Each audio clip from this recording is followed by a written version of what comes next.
The BBL, Australia's premier T20 cricket competition, was once a massively anticipated and hyped up competition in its heyday in the early to mid 2010s.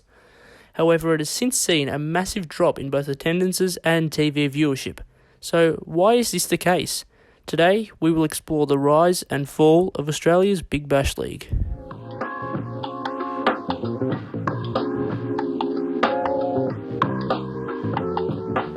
The early seasons of the BBL were pretty good.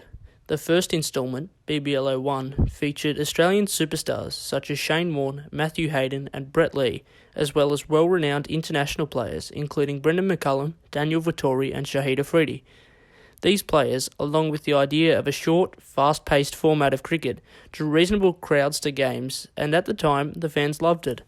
The average attendance for the BBL 01 season was a touch below 20,000 people, which is pretty good for a competition in its first season. Over the next few seasons, crowds gradually started to grow, and the BBL began to hit its peak around the BBL 04 and BBL 05 seasons between 2014 and 2016. The epitome of this growth occurred on the 2nd of January 2016, where the Melbourne derby between the Melbourne Stars and the Melbourne Renegades drew a crowd upwards of 80,000 people, which was unheard of at the time for a domestic T20 competition. At this time, the BBL was perhaps greater than ever before, with the arrival of international superstars such as Chris Gale and Kevin Peterson boosting viewership due to their big-hitting, fast-paced style of cricket.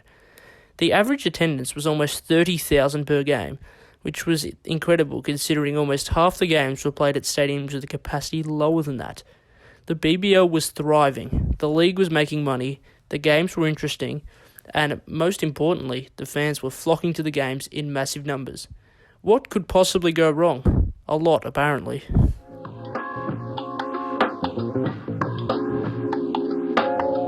The period between 2017 and 2019 saw a steady decline in crowds at BBL games. There were very few games with large attendances, certainly not anywhere as high as those seen in the BBL 05 and BBL 06 instalments. Average attendances went from upwards of 30,000 in BBL 06 to below 20,000 by BBL 09. Most recently, BBL 10 and BBL 11, while somewhat affected by COVID restrictions, have had average attendances of under 10,000, which is ridiculous considering the average attendances just a few years prior. So, why was this the case? Put simply, a combination of a lack of big-name players and growing disinterest in T20 cricket has affected the BBL greatly. The so-called international superstars, such as absolute nobodies George Garton, Ahmed Daniel and Unmukt Chand, are a far cry from the crowd-drawing superstars the BBL once boasted. Put simply, whilst the imports of today are still great players, nothing can match the status and calibre of the internationals seen in the BBL's glory days. For comparison's sake, let's take two BBL finals, one from BBL 04 and one from BBL 11. These were the only two finals played at neutral venues, however they were vastly different. The BBL 04 final was arguably the greatest game in BBL history, with the Scorchers defeating the Sixers on the final ball in front of a sold-out Manuka Oval in Canberra.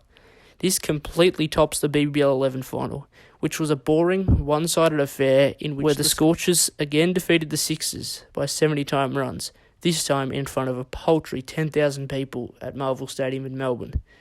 This reflects the overall boring, disinteresting nature of the Big Bash currently, but what can be done to fix this?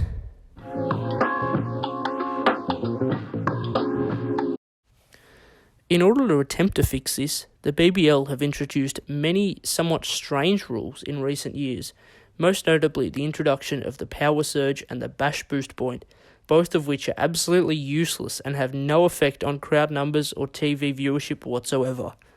The one introduction that could potentially attract larger crowds is the BBL draft, which saw teams draft 3 international players each. However, this has since become overwhelmingly confusing, considering numerous international signings have been made following the draft, which in hindsight makes the draft seem useless.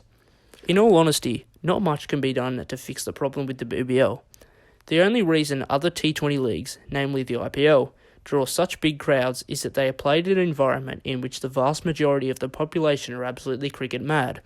On top of this, the ridiculously high salaries paid to the players mean that the world's best are busting to play for the financial benefits the league brings. The BBL is essentially an endless loop. The league cannot increase the salaries to bring in crowd-drawing players, as the crowd numbers are so low that the only profits the BBL can make are from sponsorships and TV rights. It will be interesting to see how this season pans out.